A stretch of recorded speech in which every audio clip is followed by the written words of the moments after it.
દાણા મુઠિયાનું શાક આ એક એવું શાક છે જે શિયાળાના ટાઈમ પર મજા આવી જાય ખાવાની, અને હવે બસ શિયાળો ઓલમોસ્ટ જવા પર છે તો આ શાકની મજા માણી લો. મારું આ one of the most favourite સબ્જી છે, મને બહુ જ એટલે બહુ જ ભાવે છે અને બહુ ઇઝીલી બની જાય છે. સૌથી પહેલાં મુઠિયા બનાવવાના છે. એના માટે થોડો કકરો લોટ લઈશું, એની અંદર બેસન, ઘણું બધું લીલું લસણ, મેથી, ગ્રીન ચીલીની પેસ્ટ, જિંજર પેસ્ટ અને બધા બેઝિક મસાલા, મીઠું, ધાણા જીરું, લાલ મરચું, હળદર, થોડી ખાંડ, અજમો, થોડો સોડા નાખીશું અને એની ઉપર લીંબુનો જ્યુસ નાખીશું, જેથી કરીને આપણા મુઠિયા જે છે અંદરથી સોફ્ટ રહેશે અને ઉપરથી ક્રિસ્પી બનશે. તો બસ તેલનું મોણ નાખીને એનો એક સોફ્ટ ડો બનાવવાનો છે.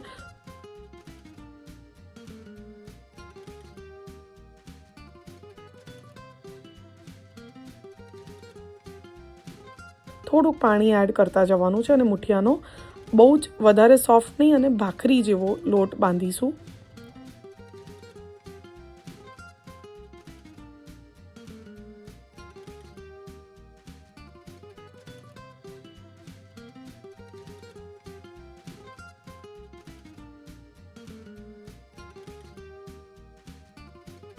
હવે એના નાના નાના મુઠિયા વાળી લેવાના છે અને પછી આ મુઠિયાને ગરમ તેલમાં ફ્રાય કરવાના છે. તમે ઈચ્છો તો આને સ્ટીમ પણ કરી શકો છો, પણ ફ્રાય કરવાથી એનું ટેક્સચર જે છે ને વધારે સરસ આવે છે. સ્ટીમ કરવાથી ઘણીવાર એવું થશે કે તમારા મુઠિયા જે છે એ શાક બનાવતી વખતે ભાગી જશે.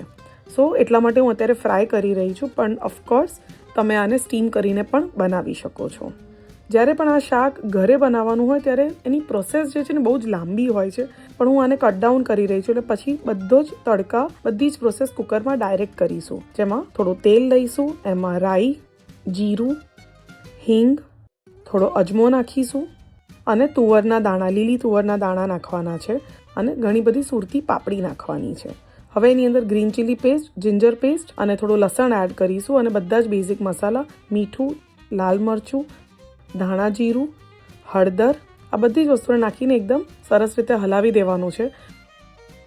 અને હવે એની અંદર પાણી નાખવાનું છે. પાણી થોડુંક વધારે નાખીશું, બિકોઝ જ્યારે મુઠિયા નાખીશું પાછળથી ત્યારે રસો જે છે મુઠિયા બધો જ પી જશે.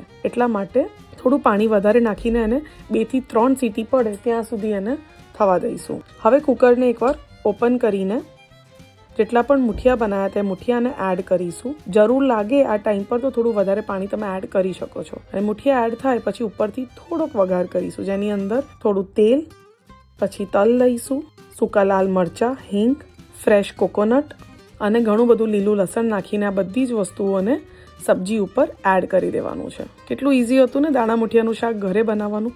ટ્રસ્ટ મી, જે લગ્નોમાં આપણે દાણા મુઠિયાનું શાક ખાઈએ છીએ એવો જ એનો ફ્લેવર છે. બસ ઉપરથી ધાણા નાખીને લીંબુનો રસ, મેં આની અંદર થોડો ગોળ એડ કર્યો છે. ઘણા લોકો કરતા હોય છે, ઘણા લોકો નથી કરતા. હલાવીને આ સબ્જીને સર્વ કરીશું. મને તો રોટલી સાથે બહુ જ ભાવે છે. તમે ઈચ્છો તો આને પૂરી સાથે પણ લઈ શકો છો.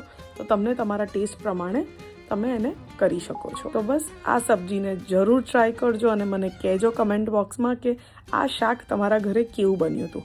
અને હા, જે મુઠિયા તમે બનાવ્યા એ તળેલા મુઠિયા હશે તો એ મુઠિયાને તમે સ્ટોર કરી શકશો ઓછામાં ઓછું 10 થી 15 દિવસ માટે. એટલે રિપીટેડ લેવલ પર તમે આ મુઠિયાને યુઝ કરીને સબ્જી બનાવી શકો છો. એન્જોય.